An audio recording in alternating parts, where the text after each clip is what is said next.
Hello all, K S എസ്കോട്ടിന്റെ പുതിയൊരു ക്ലാസ്സിലേക്ക് സ്വാഗതം.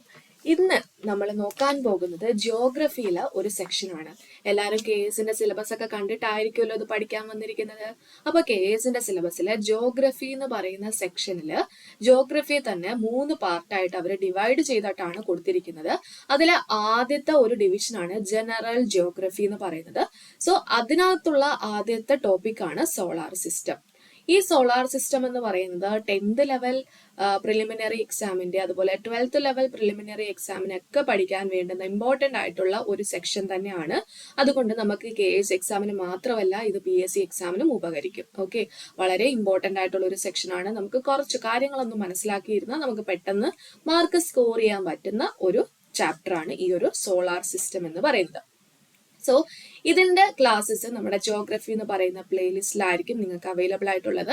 ഇന്നത്തെ ക്ലാസ്സിൽ നമ്മൾ സോളാർ സിസ്റ്റത്തിന്റെ ബേസിക്സ് കാര്യങ്ങളെല്ലാം തന്നെ നിങ്ങൾക്ക് ഇപ്പം ഒരു ഐഡിയ സോളാർ സിസ്റ്റം എന്താണെന്നുള്ള ഒരു ഐഡിയ ഇല്ലെങ്കിൽ പോലും ഈ ഒരു ക്ലാസ് കണ്ടു കഴിയുമ്പോഴത്തേക്ക് നിങ്ങൾക്ക് കാര്യങ്ങളെല്ലാം ഒരുവിധം മനസ്സിലായിരിക്കും. ഓക്കെ, അത് കഴിഞ്ഞ് നിങ്ങൾ അടുത്ത എന്താണ് ചെയ്യേണ്ടതെന്ന് വെച്ചാൽ ഇത് കഴിഞ്ഞ് അടുത്തൊരു വീഡിയോ ആ ഒരു പ്ലേലിസ്റ്റിൽ വരും. അതാണ് സോളാർ സിസ്റ്റത്തിന്റെ ഒരുപാട് ക്വസ്റ്റ്യൻസ് മുമ്പ് ചോദിച്ചിട്ടുള്ളതും അതുപോലെ തന്നെ ഇതിനകത്ത് ചോദിക്കാൻ ചാൻസ് ഉള്ളതായിട്ടുള്ള ഒരുപാട് ക്വസ്റ്റ്യൻസ് നമ്മൾ ആ ഒരു വീഡിയോയിൽ ഡിസ്കസ് ചെയ്യും. ഓക്കെ, അപ്പൊ ജസ്റ്റ് ഈ ഒരു ക്ലാസ് കണ്ട് പഠിച്ചു എന്നും പറഞ്ഞ ആ സോളാർ സിസ്റ്റത്തിന്റെ പോർഷൻസ് കംപ്ലീറ്റ് ആയെന്ന് വിചാരിക്കരുത്.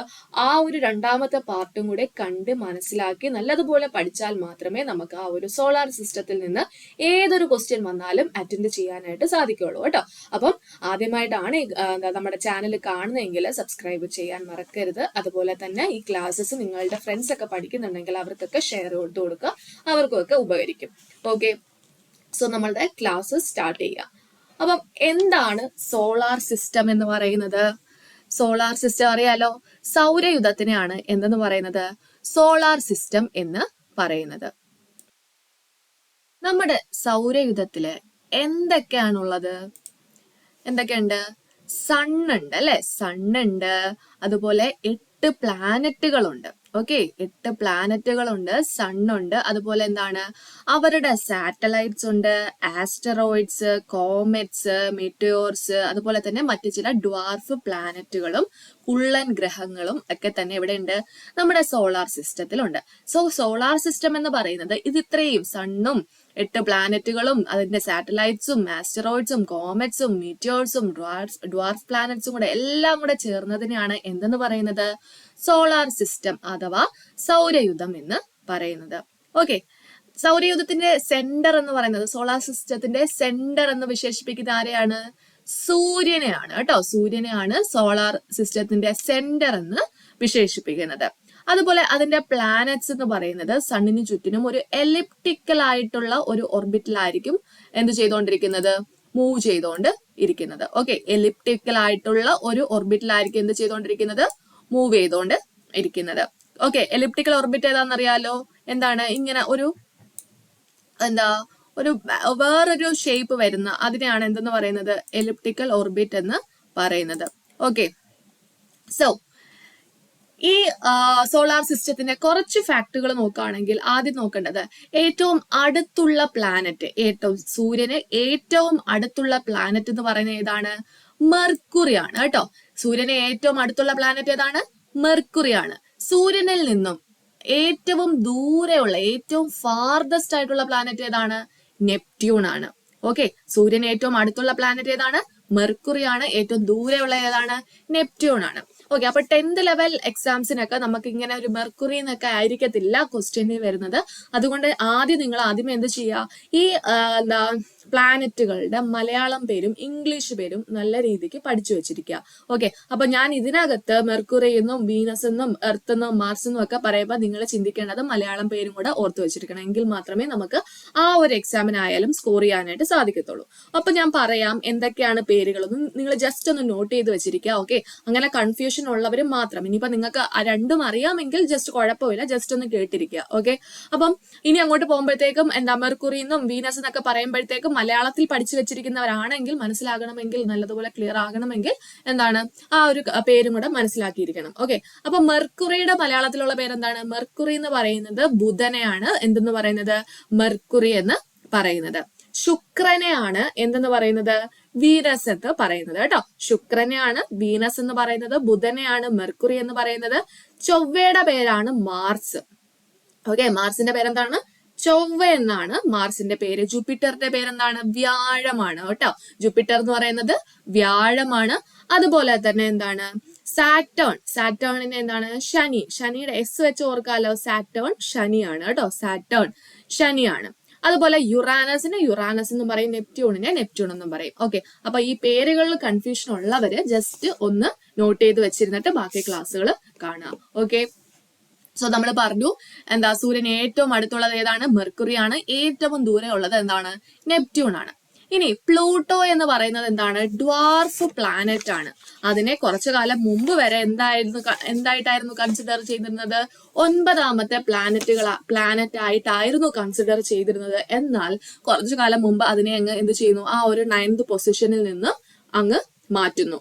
ഓക്കെ, കാര്യം മനസ്സിലായല്ലോ. അപ്പൊ നിങ്ങൾ ഈ കാര്യം മനസ്സിലാക്കിയിരിക്കുക. എത്ര പ്ലാനറ്റുകളുണ്ട്? 8 പ്ലാനറ്റുകളാണ് ഉള്ളത്. ഇനി ആ 8 പ്ലാനറ്റുകളുടെ പേരും കൂടെ ഒന്ന് പഠിച്ചു വെച്ചിരിക്കുക. അറിഞ്ഞുകൂടാത്തവർ പഠിച്ചു വെച്ചിരിക്കുക, അറിയാവുന്നവരൊന്നും കൂടെ വായിച്ചിരിക്കുക. ഓക്കെ, എന്തൊക്കെയാണ് പേര്? മെർക്കുറി എന്ന് പറയുന്നത് എന്താണ്? മെർക്കുറി എന്ന് പറയുന്നത് ബുധനാണ് കേട്ടോ. ഈ ഒരു ഓർഡറിൽ പഠിച്ചു വെച്ചിരിക്കുക. Mercury, Venus, Earth, Mars, Jupiter, Saturn, Uranus, Neptune. ഇത് പണ്ട് സ്കൂളിൽ തൊട്ടേ പഠിക്കുന്നത് കൊണ്ട് നമുക്ക് ആ ഒരു ട്യൂണിൽ അറിയായിരിക്കും. എങ്കിലും ഇനി ആദ്യമായിട്ടാണ് പഠിക്കുന്ന ആർക്കെങ്കിലും അത് അറിയത്തില്ല എങ്കിൽ ജസ്റ്റ് ഈ ഒരു ജസ്റ്റ് ഒന്ന് ഓർത്തിരിക്കാൻ വേണ്ടിയിട്ട് പറയുന്നതാണ്. My every energetic mother just showed us night sky. അത് ഓർത്ത് വെച്ചിരിക്കുക. ഈ ഒരു സെന്റൻസ് ഒന്ന് പഠിച്ചു വെച്ചിരിക്കുക. അപ്പൊ നമുക്ക് അതിന്റെ ഫസ്റ്റ് ലെറ്ററിൽ നിന്ന് ഓരോ പ്ലാനറ്റുകളുടെ പേര് കിട്ടും. മൈയിൽ എന്ത് കിട്ടും? മെർക്കുറി കിട്ടും. മൈ വെരി എന്ന് പറയുമ്പോൾ വീനസ്. എനർജറ്റിക് എന്ന് പറയുമ്പോൾ എർത്ത്. ഓക്കെ, മാർസ്, മദറിനകത്ത് നിന്നും മാർസ് കിട്ടും. ജസ്റ്റിനകത്ത് നിന്നും ജൂപ്പിറ്റർ കിട്ടും. എസിനകത്ത് നിന്നും എന്ത് കിട്ടും? സാറ്റേൺ കിട്ടും. യുവിനകത്ത് നിന്ന് കിട്ടും എന്ത് കിട്ടും? യുറാനസ് കിട്ടും. എന്നിനകത്ത് നിന്ന് എന്ത് കിട്ടും? നെപ്റ്റ്യൂൺ കിട്ടും. ഈ ഒരു ഓർഡറിൽ പഠിക്കാൻ ബുദ്ധിമുട്ടുള്ളവർ മാത്രം ഈ ജസ്റ്റ് ഒന്ന് ഓർത്തിരിക്കാൻ വേണ്ടിയിട്ട് ഇതൊന്ന് പഠിച്ചു വെച്ചിരിക്കാം. ഓക്കെ, അപ്പൊ സോളാർ സിസ്റ്റത്തിന്റെ ഇൻട്രൊഡക്ഷൻ കാര്യങ്ങളൊക്കെ മനസ്സിലായല്ലോ, ക്ലിയർ ആയല്ലോ. ഓക്കെ, അപ്പൊ നമുക്കിനി അടുത്ത സെക്ഷനിലോട്ട് പോകാം. അടുത്ത് നമ്മൾ പഠിക്കാൻ പോകുന്ന വളരെ ഇമ്പോർട്ടന്റ് ആയിട്ടുള്ള ഒരാളെ പറ്റിയാണ്. ആരാണ്? നമ്മുടെ സൂര്യനാണ് കേട്ടോ. അപ്പൊ സൂര്യന്റെ കാര്യങ്ങൾ പഠിക്കാം. സൂര്യൻ എന്ന് പറയുന്നത് നമ്മുടെ എർത്തിലെ എന്താണ്? പ്രൈമറി സോഴ്സ് ഓഫ് എനർജി ആണ്. എനർജി നമ്മുടെ എർത്തിലോട്ടുള്ള ആ ഒരു ജീവജാലത്തിന്റെ ആ ഒരു ജീവിക്കുന്നതിന്റെ ആ ഒരു പ്രൈമറി സോഴ്സ് എന്ന് പറയുന്നത് എന്താണ്? ഇത് നമ്മുടെ സൂര്യനാണ്.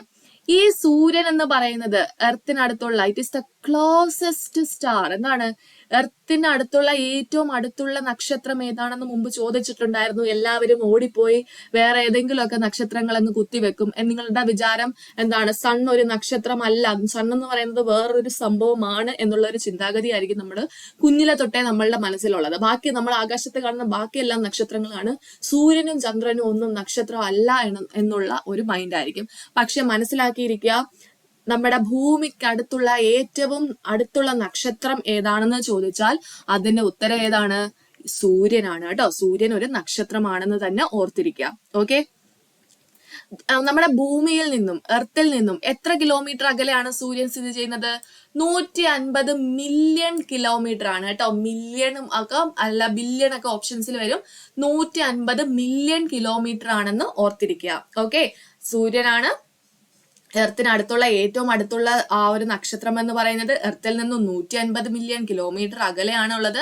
ഇനി temperature of the sun's visible surface, സണ്ണിന്റെ കാണാൻ പറ്റുന്ന രീതിയിലുള്ള ആ ഒരു സ്ഥലത്തെ ടെമ്പറേച്ചർ എന്ന് പറയുന്നത് എത്രയാണ്?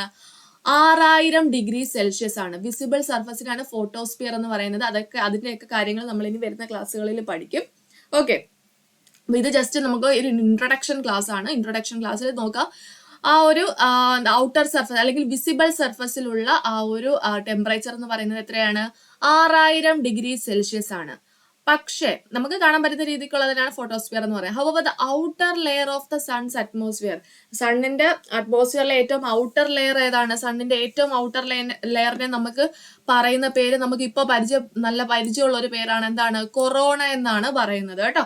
അപ്പൊ സണ്ണിന്റെ ഏറ്റവും ഔട്ടർ സർഫസിന്റെ പേരെന്താണ്? കൊറോണ എന്നാണ്. ആ കൊറോണയിലെ ടെമ്പറേച്ചർ എന്ന് പറയുന്നത് 2 മില്യൺ ഡിഗ്രി സെൽഷ്യസ് ആണ്. 2 മില്യൺ ഡിഗ്രി സെൽഷ്യസ് ആണ് അവിടുത്തെ ആ ഒരു ടെമ്പറേച്ചർ എന്ന് പറയുന്നത്. എവിടുത്തെ ടെമ്പറേച്ചർ ആണ്?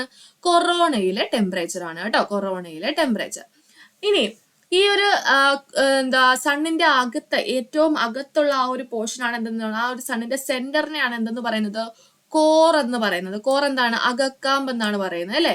അറ്റ്മോസ്ഫിയറിന്റെ കേസിലും ഒക്കെ ഭൂമിയുടെ കേസിലും ഒക്കെ നമ്മൾ ഈ കോറൊക്കെ പഠിക്കുന്നുണ്ട്. ഇത് സണ്ണിന്റെ കേസിലെ കോറാണെന്ന് ഓർത്തിരിക്കുക. ഓക്കെ, അതെന്ന് പറയുന്നത്, കോർ എന്ന് പറയുന്നത് അവിടുത്തെ ടെമ്പറേച്ചർ എന്ന് പറയുന്നത് എത്രയാണ്? 15 മില്യൺ ഡിഗ്രി സെൽഷ്യസ് ആണ്. 15 മില്യൺ ഡിഗ്രി സെൽഷ്യസ് ആണ് സണ്ണിന്റെ കോറിലുള്ള ടെമ്പറേച്ചർ. ഓക്കെ, ജസ്റ്റ് ഈ ഒരു 6000 ഡിഗ്രി സെൽഷ്യസിന്റെ കാര്യവും 2 ബില്യൺ ഡിഗ്രി സെൽഷ്യസിന്റെ കാര്യം ഒന്ന് ഓർത്തിരിക്കുക. ഇനി വളരെ ഇമ്പോർട്ടന്റ് ആയിട്ട് ഓർത്തിരിക്കേണ്ടുന്ന മറ്റൊരു കാര്യം എന്ന് പറയുന്നത്, സണ്ണിനെ ഉണ്ടാക്കിയിരിക്കുന്നത് എന്തൊക്കെ, ആരും ഉണ്ടാക്കിയതല്ല, സണ്ണിനകത്തുള്ള ആ ഒരു കോമ്പോസിഷൻ എന്ന് പറയുന്നത് എത്രയാണ്?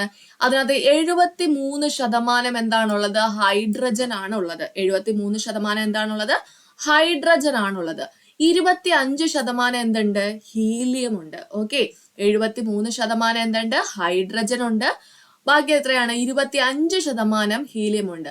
അതുപോലെ തന്നെ ഓക്സിജന്റെയും കാർബണിന്റെയും അയണിന്റെയും മറ്റു ചില എലമെന്റ്സിന്റെ ഒക്കെ വളരെ വളരെ ചെറിയ ട്രേസ് എമൗണ്ട്സ് നമുക്ക് എവിടെ കാണാം? സണ്ണിന്റെ ആ ഒരു കോമ്പോസിഷനിൽ ഉണ്ടെന്ന് പറയാം. ഓക്കെ, അപ്പൊ സൺ ഉണ്ടാക്കിയിരിക്കുന്നത് 73% എന്താണ്? ഹൈഡ്രജൻ ആണ്. 25% ഹീലിയം കൊണ്ടാണ്. ബാക്കിയുള്ള എലമെന്റ്സ് എല്ലാം വളരെ ട്രേസ് എമൗണ്ട്സിൽ മാത്രമേ ഉള്ളൂ എന്ന് പറയാം. ഓക്കെ, അടുത്ത എന്താണ് പറഞ്ഞിരിക്കുന്നത്? It is classified as A G type main sequence star. ഇതിനെ ഒരു G type main sequence star ആയിട്ടാണ് ക്ലാസിഫൈ ചെയ്തിരിക്കുന്നത്. എന്താണ് ഈ G type main sequence star എന്ന് പറയുന്നത്? അതിന്റെ മറ്റൊരു പേരാണ് യെല്ലോ ഡ്വാർഫ് എന്ന് കേട്ടോ, യെല്ലോ ഡ്വാർഫ് എന്ന്. അല്ലെങ്കിൽ ഇതിനെ എന്തെന്ന് പറയാം? ജി സ്റ്റാർ എന്നും പറയാം. അപ്പൊ ജി ടൈപ്പ് മെയിൻ സീക്വൻസ് സ്റ്റാറിന്റെ മറ്റു പേരെന്താണ്? യെല്ലോ ഡ്വാർഫ് എന്നും അതുപോലെ തന്നെ ജി സ്റ്റാർ എന്നാണ്. അത് ഈ ഒരു ജി ടൈപ്പിലുള്ള മെയിൻ സീക്വൻസ് സ്റ്റാർ ആയതുകൊണ്ടാണ് അതിനെ എന്തെന്ന് പറയുന്നത്? G type main sequence star എന്ന് പറയുന്നത്. അത് ലുമിനോസിറ്റി ക്ലാസ് 5 കൊണ്ടും ആ ഒരു പേര് വരുന്നുണ്ട്. അത്തരത്തിലുള്ള സ്റ്റാറിന്റെ സോളാർ മാസ്, ഈ ഒരു ജി ടൈപ്പിലുള്ള ആ ഒരു സ്റ്റാറിന്റെ സോളാർ മാസ് എന്ന് പറയുന്നത് എത്രയായിരിക്കും? 0.9 1.1 ഇടയ്ക്കായിരിക്കും. അതുപോലെ തന്നെ അതിന്റെ എഫക്റ്റീവ് ടെമ്പറേച്ചർ 5300 6000 കെൽവിനും ഇടയിലാണെങ്കിൽ അത്തരത്തിലുള്ള ഒരു സ്റ്റാറിനെയാണ് എന്തെന്ന് പറയുന്നത്? G type main sequence star എന്ന് പറയുന്നത്. അപ്പൊ നമുക്ക് പറയാം നമ്മുടെ സൂര്യൻ എന്താണ്? ഒരു G type main sequence star ആണെന്ന് പറയാം. ഓക്കെ, ഇനി ഇതെന്ന് പറയുന്നത് എത്ര വർഷം, സൂര്യന്റെ ഒരു വയസ്സ് എത്രയാണ് അത് ഓർത്തിരിക്കുക, വളരെ ഇമ്പോർട്ടന്റ് ആണ്, ചോദിച്ചിട്ടുണ്ട്. ഇതിന്റെ വയസ്സെന്ന് പറയുന്നത് 4.6 ബില്യൺ ഇയേഴ്സ് ആണ് കേട്ടോ. 4.6 ബില്യൺ ഇയേഴ്സ് ആണ്, വളരെ ഇമ്പോർട്ടന്റ് ആണ്, അതൊന്ന് പോയിന്റ് നോട്ട് ചെയ്തിരിക്കുക. സൂര്യന്റെ ആ ഒരു വയസ്സ് എത്രയാണ്? 4.6 ബില്യൺ ഇയേഴ്സ് ആണ്. അത് ഇനി ഒരു 5 ബില്യൺ ഇയേഴ്സ് കൂടി എന്ത് ചെയ്യും? ഷൈൻ ചെയ്യും. Okay, and will continue to shine for another 5 billion years. ഇനി ഒരു 5 ബില്യൺ വർഷം കൂടി അതിന് ഷൈൻ ചെയ്യാൻ പറ്റും. അതിനുശേഷം അതെന്താകും? അതൊരു വലിയൊരു റെഡ് ജയന്റ് ആയിട്ട് മാറും. ഒരു ചുമന്ന ഒരു വലിയൊരു ഒരു പ്ലാനറ്റ്, ഒരു വലിയൊരു ജയന്റ് ഒരു ബോഡി ആയിട്ട് മാറിയതിനു ശേഷം അതെന്താകും? അവസാനം അതിന്റെ ലൈഫ്, നമ്മുടെ സൂര്യൻ അവസാനിക്കും ഒരു കാലത്ത്. എന്താണ്? ഒരു വൈറ്റ് ഡ്വാർഫായിട്ട്, അതാണ് വെളുത്ത കുള്ളൻ നക്ഷത്രമായിട്ട് നമ്മുടെ സൂര്യൻ അവസാനിക്കുമെന്നാണ് ആ ഒരു കണ്ടുപിടുത്തം പറയുന്നത്. ഓക്കെ, ഇനി ഒരു 5 ബില്യൺ വർഷവും കൂടെ ഉണ്ട്, അതുകൊണ്ട് ആരും പേടിക്കണ്ട. ഓക്കെ, അപ്പൊ എന്തായാലും നമ്മളൊന്നും അത്രയും കാലമൊന്നും കാണത്തില്ലല്ലോ. ഓക്കെ, അപ്പൊ നമ്മൾ ഇത്രയും കാര്യങ്ങളാണ് അതിന്റെ ജനറൽ സോളാർ സിസ്റ്റത്തിന്റെ ജനറൽ ഇൻട്രൊഡക്ഷൻ ആയിട്ട് നോക്കിയത്. ഓക്കെ, അപ്പൊ നമ്മൾ ഇനി അടുത്ത ഈ ഒരു സെക്ഷനിലെ വളരെ ഇമ്പോർട്ടന്റ് ആയിട്ടുള്ള ഒരു പോർഷനിലേക്ക് കടക്കുകയാണ്. ഏതാണ്? പ്ലാനറ്റ്സ്. പ്ലാനറ്റുകളെ കുറിച്ച് നല്ല രീതിക്ക് മനസ്സിലാക്കിയിരിക്കുക. നിങ്ങൾക്ക് ഈ ഒരു സെക്ഷൻ കഴിഞ്ഞതിന് ശേഷം രണ്ടാമത്തെ പാർട്ട് കാണുമ്പം അതിനകത്തുള്ള ക്വസ്റ്റ്യൻസ് കാണുമ്പോഴത്തേക്കും നിങ്ങൾക്ക് ആ ഒരു കാര്യങ്ങളെല്ലാം ക്ലിയർ ആയിരിക്കും കേട്ടോ. അപ്പം ഇത് പഠിച്ചാൽ മാത്രമേ അത് നല്ലതുപോലെ അറ്റൻഡ് ചെയ്യാനായിട്ട് സാധിക്കത്തുള്ളൂ. ഓക്കെ, അപ്പൊ നമുക്ക് പ്ലാനറ്റ്സിലേക്ക് കടന്നാലോ? പ്ലാനറ്റുകളുടെ കേസിൽ നമ്മൾ എത്ര പ്ലാനറ്റ് ഉണ്ടെന്നാണ് പറഞ്ഞത്? 8 പ്ലാനറ്റ് ഉണ്ടെന്നാണ് പറഞ്ഞത് അല്ലെ. 8 പ്ലാനറ്റ് ആണ് നമ്മുടെ ഇപ്പോഴത്തെ സോളാർ സിസ്റ്റത്തിനകത്ത് ഉള്ളത്. ഈ പ്ലാനറ്റുകളെ എന്ത് ചെയ്യാം? 2 ഗ്രൂപ്പുകളായിട്ട് ഡിവൈഡ് ചെയ്യാം. പ്ലാനറ്റുകളെ എന്ത് ചെയ്യാം? 2 ഗ്രൂപ്പുകളായിട്ടാണ് പ്ലാനറ്റുകളെ ഡിവൈഡ് ചെയ്യുന്നത്. ഓർത്തിരിക്കുക, ഇമ്പോർട്ടന്റ് ആണ്. ഓക്കെ, അപ്പൊ പ്ലാനറ്റുകളെ ഏതാണ് 2 ഗ്രൂപ്പായിട്ട് തരംതിരിക്കുന്നത്? ഇന്നർ പ്ലാനറ്റ്സ് എന്നും ഔട്ടർ പ്ലാനറ്റ്സ് എന്നും രണ്ട് ഗ്രൂപ്പുകളായിട്ട് നമുക്ക് എന്ത് ചെയ്യാം, പ്ലാനറ്റുകളെ വേർതിരിക്കാം. ഓക്കെ, അപ്പൊ എന്താണ് ആദ്യമേ ഇന്നർ പ്ലാനറ്റ് എന്ന് നോക്കാം. ഇന്നർ പ്ലാനറ്റ് എന്ന് പറയുമ്പം അതിൽ വരുന്ന കാര്യങ്ങൾ എന്തൊക്കെയാണ്? മെർക്കുറി വരുന്നുണ്ട്, വീനസ്, എർത്ത്, മാസ്. ഓക്കെ, ഇത്രയും കാര്യങ്ങളാണ് എന്തെന്ന് പറയുന്നത്, ഇന്നർ പ്ലാനറ്റ്സ് എന്ന് പറയുന്നത്. അതായത് നമ്മൾ ആ ഒരു ഓർഡർ പഠിച്ചില്ലേ, ആദ്യത്തെ 4 ഏതിനകത്ത് വരും, ഇന്നർ പ്ലാനറ്റ്സിനകത്ത് വരുമെന്ന് ഓർക്കുക. ഓക്കെ, എന്തുകൊണ്ടാണ് ഇതിനെ ഇന്നർ പ്ലാനറ്റ്സ് എന്ന് പറയുന്നത് അത് നമുക്ക് നോക്കാം. ഈ ഇന്നർ പ്ലാനറ്റ്സിന്റെ മറ്റു പേരുകളും കൂടെ ഒന്ന് പഠിച്ചു വെച്ചിരിക്കുക. ടെറസ്ട്രിയൽ പ്ലാനറ്റ്സ് എന്നും റോക്കി പ്ലാനറ്റ്സ്. ഇത് നേരത്തെ ചോദിച്ചിട്ടുള്ള ഒരു ക്വസ്റ്റ്യൻ ആണ്. റോക്കി പ്ലാനറ്റ്സ് എന്നറിയപ്പെടുന്ന പ്ലാനറ്റ്സ് ഏതാണെന്ന് ചോദിച്ചിട്ടുണ്ടായിരുന്നു. അതിലെ ഓപ്ഷൻസിനകത്ത് മെർക്കുറി, വീനസ്, എർത്തും വേറെ ഏതെങ്കിലും ഒക്കെ വരും, അല്ലെങ്കിൽ വേറെ ഏതെങ്കിലും കൂടെ ഇതിനകത്തുള്ള 4 ഏതെങ്കിലും ഒരെണ്ണം വരും. അപ്പൊ അത് കണ്ടുപിടിക്കാൻ അറിയണമെങ്കിൽ എന്താണ്, ഈ കാര്യങ്ങൾ പഠിച്ചു വെച്ചിരിക്കുക. അപ്പൊ ഇന്നർ പ്ലാനറ്റ്സിന്റെ മറ്റൊരു പേരെന്താണ്, ടെറസ്ട്രിയൽ പ്ലാനറ്റ് എന്നാണ്. അതുപോലെ തന്നെ എന്താണ്, റോക്കി പ്ലാനറ്റ് എന്നും പേരുണ്ട്. അപ്പൊ ഈ 3 പേരുകളെ കേട്ടാലും നിങ്ങൾ ആരെ ഓർക്കണം, 4 പേരെ, ആദ്യത്തെ 4 പേരെ ഓർക്കണം. ആരൊക്കെയാണ്? Mercury, Venus, Earth, Mars. Okay, clear ആയല്ലോ. അതിന്റെ ഈ ഒരു ഇവരുടെ ഒരു എന്താണ്, these are denser and have a shorter period of revolution. ഈ 4 എന്ന് പറയുന്നത് ഭയങ്കര ഡെൻസിറ്റി കൂടുതലാണ് കേട്ടോ. അപ്പം ഇവരുടെ ഡെൻസിറ്റി എന്ന് പറയുന്നത് വളരെ കൂടുതലാണ്. അതുപോലെ തന്നെ എന്താണ് അവർക്കിടെ റെവല്യൂഷൻ എന്ന് പറയുന്നത് എന്തായാലും സൂര്യൻ അടുത്തുള്ളതിനെയാണല്ലോ, സൂര്യന്റെ അടുത്ത് കിടക്കുവാണല്ലോ. അപ്പം റൊട്ടേഷന്റെ കാര്യം ആദ്യമേ നിങ്ങൾ എന്താണ്, റൊട്ടേഷനും റെവല്യൂഷനും തമ്മിലുള്ള കാര്യം ഡിഫറൻസ് അറിയാലോ. റൊട്ടേഷൻ എന്ന് പറഞ്ഞാൽ എന്താണ്, അവര് തന്നെ ഇപ്പം ജസ്റ്റ് ഒന്ന് ഇമാജിൻ ചെയ്യാം, ഇപ്പം നമ്മുടെ ഭൂമി എന്ത് ചെയ്യുന്നുണ്ട്, സ്വന്തമായിട്ടൊന്ന് കറങ്ങുന്നുണ്ട് അല്ലെ, സ്വന്തമായിട്ട് കറങ്ങുന്നുണ്ട്. അങ്ങനെയാണ് നമുക്ക് രാത്രിയും പകലും ഒക്കെ ആകുന്നത്. ഓക്കെ, അപ്പം അതുപോലെ തന്നെ എന്ത് ചെയ്യുന്നുണ്ട്, നമ്മുടെ സൂര്യന് ചുറ്റിനും എന്ത് ചെയ്യുന്നുണ്ട്, കറങ്ങുന്നുണ്ട്. ഓക്കെ, ആ സ്വന്തമായി കറങ്ങുന്നതിനെയാണ് എന്തെന്ന് പറയുന്നത്, ആ ഒരു റൊട്ടേഷൻ എന്ന് പറയുന്നത്. ഇനി സൂര്യൻ ഈ റൊട്ടേറ്റ് ചെയ്തുകൊണ്ട് തന്നെ എന്ത് ചെയ്യുന്നുണ്ട്, സൂര്യന് ചുറ്റും ഒന്ന് വലം വെക്കുന്നുണ്ട്. സൂര്യന് ചുറ്റും വലം വെക്കുന്നതാണ് നമുക്ക് ഒരു വർഷം എന്ന് കണക്ക് കൂട്ടുന്നത് കേട്ടോ. അപ്പൊ 365 days ആണ് സൂര്യന് ചുറ്റിനും വലം വെക്കുന്നത്. 24 hours ആ ഒരു രീതിയാണ് റൊട്ടേറ്റ് ചെയ്യുന്നത്. അപ്പൊ അതിന്റെ ഡിഫറൻസ് മനസ്സിലായല്ലോ. റൊട്ടേഷൻ എന്ന് പറയുന്നത് സ്വന്തമായിട്ട് റൊട്ടേറ്റ് ചെയ്യുന്നതിനാണ്, സ്വന്തമായിട്ട് കറങ്ങുന്നതിനാണ് എന്തെന്ന് പറയുന്നത്, റൊട്ടേഷൻ എന്ന് പറയുന്നത്. അതുപോലെ റെവല്യൂഷൻ എന്ന് പറയുന്നത് എന്താണ്, സൂര്യന് ചുറ്റിനുമായിട്ട് കറങ്ങുന്ന അതിനെയാണ് എന്തെന്ന് പറയുന്നത്, റെവല്യൂഷൻ എന്ന് പറയുന്നത്. അപ്പൊ ഇവിടെ നമ്മൾ എന്താ പറഞ്ഞത്, ഇവരുടെ റെവല്യൂഷൻ എന്ന് പറയുന്നത് ഷോർട്ടർ പീരീഡ് ആണ്, റെവല്യൂഷൻ വളരെ കുറവാണ്. അത് ജസ്റ്റ് അതിന്റെ കാര്യം ജസ്റ്റ് ഒന്ന് ഇമാജിൻ ചെയ്ത് നോക്കിയാൽ മതി. എന്താണ്, ഇവര് സൂര്യന് അടുത്ത് നിൽക്കുന്ന ആൾക്കാരാണ് അല്ലേ. അപ്പൊ മറ്റുള്ളവരെക്കാളും ഇവർക്ക് എന്ത് ചെയ്താൽ മതി, ഒന്ന് ജസ്റ്റ് ഒന്ന് കറങ്ങി കഴിഞ്ഞ് ഇങ്ങ് വന്നാൽ മതി. പക്ഷെ മറ്റുള്ളവരെന്താണ്, കുറെ അകലെ നിൽക്കും തോറും അത്രയും ഭാഗത്ത് ആ ഒരു എലിപ്റ്റിക്കൽ ഓർബിറ്റിൽ കൂടി മാത്രമേ അവർക്ക് എന്ത് ചെയ്യാൻ പറ്റത്തുള്ളൂ, കറങ്ങാനായിട്ട് പറ്റത്തുള്ളൂ. അതുകൊണ്ട് തന്നെ അവരുടെ ആ ഒരു റെവല്യൂഷന്റെ പീരീഡ് എന്ന് പറയുന്നത് ലോങ്ങർ ആയിരിക്കും. ഇവരുടെ കേസിൽ എന്താണ്, ആ ഒരു പീരീഡ് എന്ന് പറയുന്നത് ഷോർട്ടർ ആയിരിക്കും. ക്ലിയർ ആയല്ലോ. ഓക്കെ, നമുക്ക് ഇനി അടുത്ത ഔട്ടർ പ്ലാനറ്റ്സിന്റെ കേസ് നോക്കാം. ഔട്ടർ പ്ലാനറ്റ്സ് എന്ന് പറയുമ്പോഴത്തേക്കും എന്താണ്, ഏതൊക്കെയാണ് ഔട്ടർ പ്ലാനറ്റ്സ് ഉള്ളത്? നമ്മൾ 4 കഴിഞ്ഞാൽ ബാക്കി 4 ഏതൊക്കെയാണ്? Jupiter, Saturn, Uranus, Neptune. ഏതൊക്കെയാണ്? ജൂപ്പിറ്റർ, സാറ്റേൺ, യുറാനസ്, നെപ്റ്റ്യൂണിനെയാണ് എന്തെന്ന് പറയുന്നത്, ഔട്ടർ പ്ലാനറ്റ്സ് എന്ന് പറയുന്നത്. ഇനി അതിന്റെ മറ്റു പേരുകൾ നോക്കൂ. ഗ്യാസ് ജയൻസ് എന്നും അതുപോലെ തന്നെ എന്താണ്, ഗേഷ്യസ് പ്ലാനറ്റ്സ് എന്നും അറിയപ്പെടുന്നുണ്ട്. ഓക്കെ, അപ്പം ഔട്ടർ പ്ലാനറ്റ്സ് എന്നോ അല്ലെങ്കിൽ ഗ്യാസ് ജയൻസ് എന്നോ അല്ലെങ്കിൽ ഗേഷ്യസ് പ്ലാനറ്റ്സ് എന്നോ അറിയപ്പെടുന്ന പ്ലാനറ്റുകൾ ഏതൊക്കെയാണ്? Jupiter, Saturn, Uranus, Neptune. Okay, clear ആയല്ലോ. ഓക്കെ, അപ്പൊ ഇവരുടെ ഒരു ഫീച്ചർ എന്താ പറഞ്ഞിരിക്കുന്നത്, they are big in size. മറ്റേ 4 പേരെ അപേക്ഷിച്ച് ഇവരുടെ സൈസ് എന്താണ്, വളരെ കൂടുതലാണ്, വലിയ സൈസ് ആണ്. അതുപോലെ തന്നെ അവരുടെ റെവല്യൂഷൻ എടുക്കുന്ന സമയം എന്തായിരിക്കും, ലോങ്ങർ ആയിരിക്കും അല്ലെ. മറ്റവർ ഷോർട്ടർ പീരീഡ് ആയിരുന്നു, ഇവരെന്താണ്, ലോങ്ങർ പീരീഡ് ആയിരിക്കും. ഓക്കെ, അപ്പം സോളാർ സിസ്റ്റത്തിലെ ഏറ്റവും വലിയ പ്ലാനറ്റ് ഏതാണ്? ജൂപ്പിറ്റർ ആണ് കേട്ടോ. ജൂപ്പിറ്റർ ഏതാണ്? ജൂപ്പിറ്ററിന്റെ പേരെന്താണ്? വ്യാഴം അല്ലെ. വ്യാഴമാണ് എന്ത് ചെയ്യുന്നത്, സോളാർ സിസ്റ്റത്തിലെ ഏറ്റവും വലിയ പ്ലാനറ്റ് എന്ന് പറയുന്നത്. അപ്പം ഏറ്റവും ചെറുത് ഏതാണ്? ബുധനാണ്. ബുധനാണ് മെർക്കുറി എന്ന് പറയുന്നത്. ഓക്കെ, അപ്പൊ ഇത്രയും കാര്യങ്ങൾ ക്ലിയർ ആയല്ലോ, നല്ല പോലെ ക്ലിയർ ആയല്ലോ. പ്ലാനറ്റുകൾ എന്താണ്, അവരുടെ ക്ലാസിഫിക്കേഷൻ എന്താണെന്ന് മനസ്സിലായല്ലോ. എങ്കില് നമുക്ക് ഇനി അടുത്ത സെക്ഷനിലോട്ട് കടക്കാം. അതാണ് ഓരോ പ്ലാനറ്റുകളെ കുറിച്ചും നമുക്ക് ഇമ്പോർട്ടന്റ് ആയിട്ട് പഠിക്കാനുണ്ട്. ഓക്കെ, എന്തായാലും അതിൽ നിന്നുള്ള ചോദ്യങ്ങളൊക്കെ നമുക്ക് പ്രതീക്ഷിക്കാം പരീക്ഷയ്ക്ക്. കാരണം ഇപ്പം കേസിന് ഒരു ചോദ്യം എല്ലാം പ്രതീക്ഷിക്കാം, പക്ഷെ നമുക്ക് ബാക്കിയുള്ള എക്സാംസിനൊക്കെ ഇതിനകത്ത് നിന്നും ചോദ്യങ്ങൾ പ്രതീക്ഷിക്കാം. ഓക്കെ, അപ്പൊ നല്ലതുപോലെ ശ്രദ്ധിച്ചിരുന്ന് പഠിക്കുക. ഇപ്പം നിങ്ങൾ വിചാരിക്കും ഇതിനകത്ത് ഒരുപാട് ഈ 8 ക്ലാസിഫിക്കേഷൻ ഒക്കെ ഉണ്ടായതുകൊണ്ട് പഠിക്കാൻ ഭയങ്കര പാടാണ്. പക്ഷെ ഒന്നുമില്ല, ജസ്റ്റ് ഒന്ന് ശ്രദ്ധിച്ചിരുന്നാൽ നിങ്ങൾക്ക് കാര്യങ്ങളെല്ലാം ക്ലിയർ ആവും. പിന്നെ നമുക്ക് ആ ഒരു അടുത്ത സെക്ഷനിലെ വീഡിയോസ് അതും കൂടെ ഒന്ന് പ്രാക്ടീസ് ചെയ്ത് കഴിയുമ്പോഴത്തേക്കും പിന്നെ സോളാർ സിസ്റ്റത്തിൽ നിന്ന് ഏത് ക്വസ്റ്റ്യൻ ചോദിച്ചാലും നിങ്ങൾക്ക് എഴുതാനായിട്ട് സാധിക്കും കേട്ടോ. ആ ഒരു രീതിക്കാണ് ഞാൻ നോട്ട്സ് വളരെ വളരെ ചെറുതായിട്ടാണ് നോട്ട്സ് ഞാൻ പ്രിപ്പയർ ചെയ്തിരിക്കുന്നത്.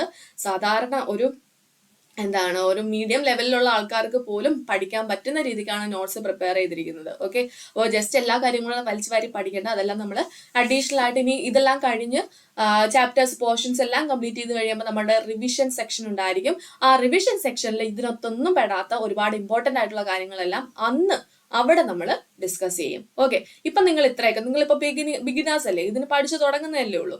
സോ അത് കുറച്ച് കാര്യങ്ങളൊക്കെ മനസ്സിലാക്കി വെച്ചിരുന്നാൽ മതി. ഓക്കെ, അപ്പൊ നമുക്ക് തുടങ്ങാം. മെർക്കുറി, ഓരോ പ്ലാനറ്റിന്റെ കേസും വളരെ ഇമ്പോർട്ടന്റ് ആയിട്ട് ശ്രദ്ധിച്ചിരിക്കുക. ആദ്യം നമ്മൾ പഠിക്കാൻ പോകുന്നത് മെർക്കുറിയുടെ കാര്യമാണ്.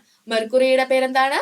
ബുധൻ. ഓക്കെ, ഇനി ഞാൻ ഈ പറയുന്നതെല്ലാം നിങ്ങൾ ബുധനെ ആയിട്ട് ഓർക്കുകയും വേണം, മെർക്കുറി ആയിട്ട് ഓർക്കുകയും വേണം. PSC എക്സാമിനാണെങ്കിൽ ബുധനായിരിക്കും ഓപ്ഷൻസിൽ വരുന്നത്. KS എക്സാമിനൊക്കെ ആണെങ്കിൽ, ഇനി ഡിഗ്രി ലെവലാണെങ്കിൽ ഇംഗ്ലീഷ് കാണും, പക്ഷെ നമുക്ക് KS ലെവലിനകത്ത് എന്താണ്, മലയാളം കാണത്തില്ല, ഇംഗ്ലീഷ് മാത്രമേ കാണത്തുള്ളൂ. ഓക്കെ, അപ്പം ഡിഗ്രി ലെവലിന് നമുക്ക് എന്ത് കിട്ടും? മെർക്കുറിയുടെ കൂടെ ബുധൻ എന്നും ഓപ്ഷൻസിൽ ആ മലയാളം സെക്ഷനകത്ത് ഉണ്ടാകും. ഓക്കെ, സോ നമുക്ക് എന്ത് ചെയ്യാം? സ്റ്റാർട്ട് ചെയ്യാം. ഓക്കെ, അപ്പം മെർക്കുറി അഥവാ ബുധൻ എന്ന് പറയുന്നത് എന്താണ്? സൂര്യന് ഏറ്റവും അടുത്തുള്ള പ്ലാനറ്റ് ആണ് എന്തെന്ന് പറയുന്നത്? മെർക്കുറി എന്ന് പറയുന്നത്. അപ്പൊ ആദ്യത്തെ ചോദ്യത്തിന് ഒരു ചോദ്യം അവിടെ കിട്ടി. അപ്പൊ സൂര്യന് ഏറ്റവും അടുത്തുള്ള പ്ലാനറ്റ് ഏതാണ്? മെർക്കുറി ആണ്.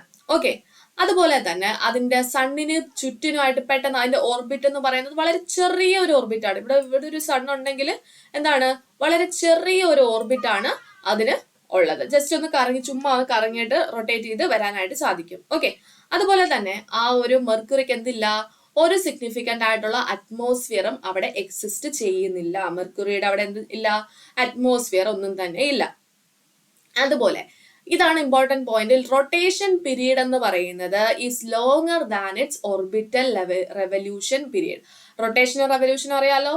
എന്താണ് ഇവിടെ? റൊട്ടേഷൻ പീരീഡ് ആണ് കൂടുതലായി. ആ മെർക്കുറിക്ക് ഒന്ന് സ്വന്തമായിട്ട് കറങ്ങാനുള്ള പീരീഡാണ് ഏറ്റവും കൂടുതൽ അപേക്ഷിച്ച് എന്തിനെ അപേക്ഷിച്ച്? സൂര്യന് ചുറ്റിനും കറങ്ങുന്ന ആ ഒരു റെവല്യൂഷനെ അപേക്ഷിച്ച്, അവരുടെ ഓർബിറ്റിൽ കൂടി കറങ്ങുന്ന ആ ഒരു റെവല്യൂഷനെ അപേക്ഷിച്ച് അതിന് സ്വന്തമായിട്ടൊന്ന് കറങ്ങാനുള്ള ആ ഒരു പീരീഡ് ആയിരിക്കും കൂടുതലെന്ന് പറയുന്നത്. ഓക്കെ, അതുപോലെ മെർക്കുറിക്ക് ഒരു നാച്ചുറൽ സാറ്റലൈറ്റിനെയാണ് മൂൺ എന്ന് പറയുന്നത്. മെർക്കുറിക്ക് മൂണുണ്ടോ? മെർക്കുറിക്ക് മൂണൊന്നും തന്നെ ഇല്ല. അറ്റ്മോസ്ഫിയറേ ഇല്ല, മൂണും ഇല്ല. പെട്ടെന്ന് കറങ്ങി വരും. അതിന്റെ റൊട്ടേഷൻ സ്പീഡ് എന്ന് പറയുന്നത് വളരെ ലോങ്ങർ ആണ് റെവല്യൂഷനെ സംബന്ധിച്ച്. അപ്പൊ ഇത്രയും കാര്യങ്ങളെ അതിനകത്ത് നമ്മൾ പഠിക്കാനുള്ളൂ. ഓക്കെ, പിന്നെ അടുത്ത ഇമ്പോർട്ടന്റ് ആയിട്ട് നോക്കുന്നത് ഈ മെർക്കുറിയിൽ എത്തിയ സ്പേസ് ക്രാഫ്റ്റുകളുടെ പേരുകൾ പഠിക്കണം. ഓക്കെ, സ്പേസ് ക്രാഫ്റ്റുകളുടെ പേര് പഠിക്കണം. ആദ്യമേ നോക്കൂ, മറൈനർ 10 മെർക്കുറിയിൽ വരെ എത്തി. ഇപ്പൊ നമ്മുടെ സൂര്യനിൽ എത്തിയ ആ ഒരു പരിപാടിയൊക്കെ നടക്കുന്നുണ്ട്. അതൊക്കെ നമ്മൾ കറണ്ട് അഫയേഴ്സിലൊക്കെ പഠിച്ചിട്ടുണ്ടായിരുന്നു അല്ലെ. അപ്പം മെർക്കുറിയുടെ കേസിൽ പറയുമ്പോഴത്തേക്കും അവിടെ വന്ന സ്പേസ് ക്രാഫ്റ്റുകൾ ഏതൊക്കെയാണ്? മറൈനർ 10 പേരുകൾ ഈ സ്പേസ് ക്രാഫ്റ്റിന്റെ. ഇനിയിപ്പോ ചോദിക്കാം, മെസ്സഞ്ചർ എങ്ങോട്ടേക്കുള്ള വിക്ഷേപണമായിരുന്നു എന്ന് ചോദിച്ചാൽ എന്ത് പറയണം? ബുധനിലേക്കാണെന്ന് പറയണമെങ്കിൽ എന്ത് വേണം? ഇത് നമ്മൾ പഠിച്ചിരിക്കണം അല്ലെ. അപ്പം സ്പേസ് ക്രാഫ്റ്റ്, മെർക്കുറിയിലേക്കുള്ള സ്പേസ് ക്രാഫ്റ്റുകൾ നോക്കാം. ഏതൊക്കെയാണ്? ആദ്യമുള്ളത് മറൈനർ 10 ആണ്. ഓക്കെ, അത് കഴിഞ്ഞിട്ടുണ്ട് എന്തുണ്ട്? മെസ്സഞ്ചർ ഉണ്ട്. ഓക്കെ, മറൈനർ 10 ഉണ്ട്, മെസ്സഞ്ചർ ഉണ്ട്. അടുത്തതാണ് ബേബി കൊളംബോ. ഇത് വേണമെങ്കിൽ ഒന്ന് ചോദിക്കാം. ബേബി കൊളംബോ അപ്കമിങ് എന്ന് പറയാനുള്ള കാരണം എന്താണ്? ബേബി കൊളംബോ വിക്ഷേപിച്ച് കഴിഞ്ഞിട്ടുണ്ടായിരുന്നു. 2018 ഒക്ടോബർ 20 ബേബി കൊളംബോ എന്ത് ചെയ്തു? വിക്ഷേപിച്ചു. അവിടെ കറക്റ്റിന് അവിടെ എത്തുന്നത് എപ്പോഴാണെന്ന് ചോദിച്ചാൽ 2025 ഡിസംബർ 5 ആ ഒരു എസ്റ്റിമേഷൻ പീരീഡ് കൊടുത്തിരിക്കുന്നത്. അതുകൊണ്ടാണ് അതിനെ അപ്കമിങ് എന്ന് കൊടുത്തിരിക്കുന്നത് കേട്ടോ. ബേബി കൊളംബോ അപ്കമിങ് ആയിട്ടുള്ള എങ്ങോട്ടേക്കുള്ള വിക്ഷേപണമാണ്? മെർക്കുറിയിലേക്കുള്ളതാണ്. ക്ലിയർ ആയല്ലോ? ഇനി ഈ ഒരു മെർക്കുറിയെ, അതായത് ബുധനെ നമുക്ക് കാണാനായിട്ട് സാധിക്കുമോ? നമ്മുടെ ഈ ഒരു ഭൂമിയിൽ നിന്ന് നമുക്ക് ആകാശത്തേക്ക് നോക്കിയാൽ ബുധനെ കാണാനായിട്ട് സാധിക്കുമോ? യെസ്, കാണാനായിട്ട് സാധിക്കും. എപ്പോഴും സൂര്യൻ ഉള്ളപ്പോൾ നമുക്ക് കാണാനായിട്ട് സാധിക്കത്തില്ല. പകരം സൂര്യൻ ഉദിക്കുന്നതിന് മുമ്പും അതുപോലെ തന്നെ സൂര്യൻ അസ്തമിച്ചതിന് ശേഷവും നമുക്ക് എന്ത് ചെയ്യാം? മെർക്കുറിയെ കാണാനായിട്ട് സാധിക്കും. ഓക്കെ, അപ്പൊ മെർക്കുറിയുടെ സെക്ഷൻ ക്ലിയർ ആയില്ലേ? ഇനി ഇതിനകത്ത് ഏത് ക്വസ്റ്റ്യൻ വേണമെങ്കിലും നിങ്ങൾക്ക് ആൻസർ ചെയ്യാലോ. ഓക്കെ, ഇനി നമ്മൾ നോക്കുന്നത് വീനസ് ആണ്. വീനസിന്റെ പേരെന്താണ്? ശുക്രൻ. ഓക്കെ, ഇനി പറയുന്നത് ശുക്രനുമായിട്ട് ബേസ് ചെയ്ത ആണെന്ന് ഓർത്തിരിക്കുക. ഓക്കെ, അപ്പൊ ശുക്രന്റെ കേസ് നോക്കാം. ഇനി ഏറ്റവും ഇമ്പോർട്ടന്റ് ആയിട്ടുള്ള റിപ്പീറ്റഡ് ക്വസ്റ്റ്യൻ ആണ്, ഏതാണ് എർത്തിന്റെ ഇരട്ട, എർത്തിന്റെ ട്വിൻ എന്ന് അറിയപ്പെടുന്നത്? ഏതാണ്? ശുക്രൻ അഥവാ വീനസിനെയാണ് എന്തെന്ന് അറിയപ്പെടുന്നത്? എർത്ത്സ് ട്വിൻ എന്ന് അറിയപ്പെടുന്നത് കേട്ടോ. വളരെ ഇമ്പോർട്ടന്റ് ആണ്, എപ്പോഴും ചോദിക്കുന്ന ഒരു ക്വസ്റ്റ്യൻ ആണ്. ഓക്കെ, അതുപോലെ തന്നെ ഏറ്റവും longest rotation period of any planet, ഏതൊരു പ്ലാനറ്റിനെ സംബന്ധിച്ചും അതിനേക്കാളും ഏറ്റവും കൂടുതൽ റൊട്ടേഷൻ പീരീഡ് കൂടുതലുള്ളത് ആർക്കാണ്? വീനസിനാണ്. റൊട്ടേഷൻ അറിയാലോ, അതിന് സ്വന്തമായിട്ട് കറങ്ങാനുള്ള പീരീഡ് എന്ന് പറയുന്നത് ആർക്കാണ് ഏറ്റവും കൂടുതൽ? വീനസിനാണ് ഏറ്റവും കൂടുതൽ. ഓക്കെ, ഇതിന്റെ റൊട്ടേഷൻ പീരീഡ് എന്ന് പറയുന്നത് എന്താണ്? റെവല്യൂഷൻ പീരീഡിനേക്കാൾ, എന്തായാലും നമുക്കറിയാം സൂര്യൻ അടുത്തുള്ള പ്ലാനറ്റുകളുടെ കേസ് പറയുകയാണെങ്കിൽ അതിന്റെ റെവല്യൂഷൻ എന്ന് പറയുന്നത് എന്തായിരിക്കും? കുറവായിരിക്കും. റൊട്ടേഷന്റെ പീരീഡ് ആയിരിക്കും എന്തായിട്ടുള്ളത്? കൂടുതലായിട്ടുള്ളത്. ഓക്കെ, അത് ജസ്റ്റ് നിങ്ങളൊന്ന് ലോജിക്ക് വെച്ചൊന്ന് മനസ്സിലാക്കിയിരുന്നാൽ മതി. ഓക്കെ, ഇനി സോളാർ സിസ്റ്റത്തിലെ ഏറ്റവും ഹോട്ടസ്റ്റ് പ്ലാനറ്റ് എന്നറിയപ്പെടുന്നത്, ഏറ്റവും ചൂട് കൂടിയ പ്ലാനറ്റ് എന്നറിയപ്പെടുന്നത് ഏതാണ്? വീനസ് ആണ്. ഓക്കെ, ഏറ്റവും ചൂട് കൂടിയ planet, hottest planet in the solar system ഏതാണ്? വീനസ് ആണ്. ഓക്കെ, മറക്കരുത് കേട്ടോ, ശുക്രനാണ്. Dense atmosphere of gases and chemicals including sulphuric acid clouds. എന്താണ്? ഡെൻസിറ്റി കൂടിയ അറ്റ്മോസ്ഫിയർ ആണുള്ളത്. അതുപോലെ തന്നെ ഗ്യാസസിന്റെ അറ്റ്മോസ്ഫിയർ ആണ് കേട്ടോ. ഗ്യാസസ് നിറഞ്ഞു നിൽക്കുന്ന അറ്റ്മോസ്ഫിയർ ആണ്. അതുപോലെ തന്നെ എന്തുണ്ട്? കെമിക്കൽസ്, സൾഫ്യൂരിക് ആസിഡ് ക്ലൗഡ്സ് പോലുള്ള കെമിക്കൽസും എവിടെ കാണപ്പെടുന്നുണ്ട്? ശുക്രനില് അഥവാ വീനസിൽ കാണപ്പെടുന്നുണ്ട്. അതുപോലെ വളരെ ഇമ്പോർട്ടന്റ് ആയിട്ട് നോക്കേണ്ടുന്ന മറ്റൊരു പോയിന്റ് ആണ് എന്താ? ഈ ഒരു വീനസ് എന്ന് പറയുന്നത്, ഈ ഒരു ശുക്രൻ എന്ന് പറയുന്നത് ഒരു ക്ലോക്ക് വൈസ് മാനറിലാണ് എന്ത് ചെയ്യുന്നത്? ആ സൂര്യന് ചുറ്റിനും റിവോൾവ് ചെയ്യുന്നത്. അതായത് ഈ ഒരു ഇങ്ങനെ ആയിരിക്കും എന്ത് ചെയ്യുന്നത്? റിവോൾവ് ചെയ്യുന്നത്. ബാക്കി എല്ലാ പ്ലാനറ്റുകളും എന്താണ്? ആന്റി ക്ലോക്ക് വൈസ് ഡയറക്ഷൻ ആണ്, തിരിച്ചാണ് റിവോൾവ് ചെയ്യുന്നത്. ഇങ്ങനെ ക്ലോക്ക് വൈസിൽ റിവോൾവ് ചെയ്യുന്നത് ആര് മാത്രമാണ്? നമ്മുടെ വീനസ് മാത്രമാണെന്ന് ഓർത്തിരിക്കുക. ഓക്കെ, അടുത്ത എന്താ പറഞ്ഞിരിക്കുന്നത്? Second brightest natural object in the night sky. എന്താണ്? ആ മൂൺ, നമുക്ക് ചന്ദ്രനെ കണ്ടു കഴിഞ്ഞാൽ വേറെയും നക്ഷത്രങ്ങളെ കാണുന്നില്ലേ? അപ്പം ചന്ദ്രന്റെ കേസ് കഴിഞ്ഞാൽ അടുത്ത നമുക്ക് ഏറ്റവും ബ്രൈറ്റസ്റ്റ് ആയിട്ട് കാണപ്പെടുന്നത് ഈ ശുക്രനെയാണ്. ഇനി ആകാശത്തേക്കൊക്കെ നോക്കുമ്പോൾ മനസ്സിലാവുമല്ലോ, ചന്ദ്രനെ കഴിഞ്ഞാൽ ഏറ്റവും കൂടുതൽ നമുക്ക് ഇവിടെ നിന്ന് ബ്രൈറ്റസ്റ്റ് ആയിട്ട്, ഏറ്റവും ബ്രൈറ്റ് ആയിട്ട് തോന്നുന്ന നാച്ചുറൽ ഒബ്ജക്റ്റ് ആണ് ഏതെന്ന് പറയുന്നത്? നമ്മൾ കാണുന്നത് ആരെയാണ്? ശുക്രനെയാണ്, അതായത് വീനസിനെയാണെന്ന് ഓർത്തിരിക്കുക. Okay, can be seen from earth only before sunrise. സൺറൈസിന് മുമ്പ്, സൂര്യനെ ഉദിക്കുന്നതിന് മുമ്പ് അതിനെ മോർണിംഗ് സ്റ്റാർ എന്നും അറിയപ്പെടുന്നുണ്ട്. അതുപോലെ തന്നെ ഈവനിങ് സ്റ്റാർ എന്നും അറിയപ്പെടുന്നുണ്ട്. സൺസെറ്റിന് ശേഷവും കാണാനായിട്ട് സാധിക്കും. മെർക്കുറിയുടെ കേസും അതാണ്, ഇതുപോലെ വീനസിന്റെ കേസും അതാണ്. അപ്പം മോർണിംഗ് സ്റ്റാർ, ഈവനിങ് സ്റ്റാർ എന്നൊക്കെ അറിയപ്പെടുന്ന ഏതാണ്? നമ്മുടെ ശുക്രനാണ്. ഓക്കെ, ഇതിനും എന്തില്ല? നാച്ചുറൽ സാറ്റലൈറ്റ്സ്, അതായത് മൂൺ, ചന്ദ്രൻ ഒന്നും തന്നെ ഇല്ല. ആദ്യമായിട്ട് ഒരു സ്പേസ് ക്രാഫ്റ്റ് വിസിറ്റ് ചെയ്ത പ്ലാനറ്റ് ഏതാണെന്ന് ചോദിച്ചാൽ അതിന്റെ ഉത്തരവും എന്താണ്? ശുക്രനാണ് കേട്ടോ. First planet visited by spacecraft ഏതാണ്? ശുക്രനാണ്. ഇനി സ്പേസ് ക്രാഫ്റ്റ്, വീനസിലേക്കുള്ള സ്പേസ് ക്രാഫ്റ്റുകളുടെ പേരും കൂടെ ഓർത്തിരിക്കുക. Mariner 2, Venera 7 and Magellan. Okay, ഇതൊക്കെയാണ് Mariner 2, Venera 7 and Magellan. Okay, ഇത് വളരെ ഇമ്പോർട്ടന്റ് ആയിട്ടുള്ള സെക്ഷൻ ആണ്, നല്ലതുപോലെ പഠിച്ചിരിക്കുക. ഓക്കെ, പോയിന്റ്സ് ഒക്കെ ഒന്ന് നോട്ട് ചെയ്ത് വെച്ച് പഠിച്ചിരിക്കുക. ഇനി നമ്മളുടെ എർത്തിന്റെ കേസ് പറഞ്ഞാൽ എല്ലാവർക്കും അറിയാവുന്ന കാര്യങ്ങൾ തന്നെയാണ്. എന്താണ്, സോളാർ സിസ്റ്റത്തിലെ ഒരേ ഒരു പ്ലാനറ്റ് ലൈഫിനെ സപ്പോർട്ട് ചെയ്യുന്ന ഒരേ ഒരു പ്ലാനറ്റ് ആണ് എന്തെന്ന് പറയുന്നത്, നമ്മുടെ ഭൂമി അഥവാ എർത്ത് എന്ന് പറയുന്നത്. ഇവിടെ എന്താണ്, വെള്ളത്തിനെ 3 സ്റ്റേറ്റിൽ കാണപ്പെടുന്നുണ്ട്. ലിക്വിഡ് സ്റ്റേറ്റിലും സോളിഡ് സ്റ്റേറ്റിലും ഗേഷ്യസ് സ്റ്റേറ്റിലും കാണാൻ സാധിക്കുന്നുണ്ട്. ഓക്കെ, ഈ ഒരു എർത്തിന്റെ അറ്റ്മോസ്ഫിയറിലുള്ള ഗ്യാസസ് ഏതൊക്കെയാണെന്ന് ചോദിച്ചാൽ നൈട്രജൻ ഉണ്ട്, ഹൈഡ്രജൻ ഉണ്ട്, ഓക്സിജൻ ഉണ്ട്, കാർബൺ ഡയോക്സൈഡ് ഉണ്ട്. അതുപോലെ തന്നെ ഇതിന്റെ റൊട്ടേഷൻ എടുക്കുന്ന ആ ഒരു ആക്സിസിന് എടുക്കുന്ന ടൈം എന്ന് പറയുന്നത് എത്രയാണ്, വളരെ ഇമ്പോർട്ടന്റ് ആയിട്ട് ഓർത്ത് വെച്ചിരിക്കുക. നിങ്ങൾ ജസ്റ്റ് 24 മണിക്കൂർ എന്ന് പറയുന്നത് നമ്മൾ റൗണ്ട് ചെയ്തെടുക്കുന്ന ഒരു ഫിഗർ ആണ്. കറക്റ്റ് ആ ഒരു റൊട്ടേഷൻ ടൈം എന്ന് പറയുന്നത് 23 മണിക്കൂർ 56 മിനിറ്റ് അതുപോലെ തന്നെ എന്താണ് 46 സെക്കൻഡ് ആണ് കേട്ടോ. 53 മിനിറ്റ് 23 മണിക്കൂർ 56 മിനിറ്റ് 46 സെക്കൻഡ്. ഓക്കെ, ആ വാല്യൂസ് കറക്റ്റ് ആയിട്ടൊന്ന് പഠിച്ചു വെച്ചിരിക്കുക കേട്ടോ. ഈ വാല്യൂസ് 23 മണിക്കൂർ 56 മിനിറ്റ് 46 സെക്കൻഡ് എന്നുള്ളത് കറക്റ്റ് ആയിട്ട് പഠിച്ചു വെച്ചിരിക്കുക. ഇനി ഇത് സൂര്യന് ചുറ്റിനും ഭൂമി സൂര്യന് ചുറ്റിനും പോകാൻ എടുക്കുന്ന ആ റെവല്യൂഷൻ എടുക്കുന്ന സമയം എത്രയാണ്, 365 ദിവസവും 365.26 ദിവസമാണ് എന്ത് ചെയ്യുന്നത്, ആ ഒരു റെവല്യൂഷന് വേണ്ടി എടുക്കുന്ന സമയം എന്ന് പറയുന്നത്. ഇനി നമ്മുടെ എർത്തിന്റെ അറ്റ്മോസ്ഫിയറിൽ എന്തുണ്ട്, ഓസോൺ ലെയർ ഉണ്ട് അല്ലെ. ഈ ഓസോൺ ലെയർ സണ്ണിൽ നിന്ന് വരുന്ന അൾട്രാ വയലറ്റ് റേസിൽ നിന്നും എർത്തിനെ പ്രൊട്ടക്ട് ചെയ്യുന്നത് ഏതാണ്, നമ്മുടെ ഓസോൺ ലെയർ ആണ്. അതുപോലെ എർത്തിന്റെ ആ ഒരു നാച്ചുറൽ സാറ്റലൈറ്റ് ഏതാണ്, മൂണാണ് അല്ലെ. മൂണാണ് എർത്തിന്റെ നാച്ചുറൽ സാറ്റലൈറ്റ്. എത്ര മൂണുണ്ട് നമുക്ക്, ഒരേ ഒരു മൂൺ മാത്രമേ ഉള്ളൂ അല്ലെ. ഓക്കെ, അത് ഓർത്തിരിക്കാം. ഇനി നമ്മൾ പഠിക്കാൻ പോകുന്നത് മാർസിനെ കുറിച്ചിട്ടാണ്. മാർസിന്റെ പേരെന്താണ്, ചൊവ്വ അല്ലെ. ചൊവ്വയെ കുറിച്ചിട്ടാണ് പഠിക്കാൻ പോകുന്നത്. ചൊവ്വേനെയാണ് എന്തെന്ന് പറയുന്നത്, റെഡ് പ്ലാനറ്റ് എന്ന് പറയുന്നത്. ചൊവ്വേനെയാണ് എന്തെന്ന് പറയുന്നത്, റെഡ് പ്ലാനറ്റ് എന്ന് പറയുന്നത്. റെഡ് പ്ലാനറ്റിന് പറയാനുള്ള കാരണം എന്താണെന്ന് ചോദിച്ചാൽ അവിടെ അയൺ റിച്ച് ആയിട്ടുള്ള എന്താണ് ചുമന്ന മണ്ണുള്ളത് കൊണ്ടാണ് അതിനെ എന്തെന്ന് പറയുന്നത്, റെഡ് പ്ലാനറ്റ് എന്ന് പറയുന്നത്. ഓക്കെ, അതിന്റെ കളറിന്റെ കേസ് മാറ്റി പറയുകയാണെങ്കിൽ അതെന്ന് പറയുന്നത് വളരെ തണുപ്പുള്ള ഒരു സ്ഥലമാണ്. കാരണം അവിടെ എന്താണ്, അതിന് മിക്ക അറ്റ്മോസ്ഫിയറും അതിന് നഷ്ടപ്പെട്ടിട്ടുണ്ട്. അതുകൊണ്ട് തന്നെ അതെന്താണ്, ഇറ്റ് ഈസ് വെരി കോൾഡ്, വളരെ തണുത്ത ഒരു പ്രദേശമാണ്.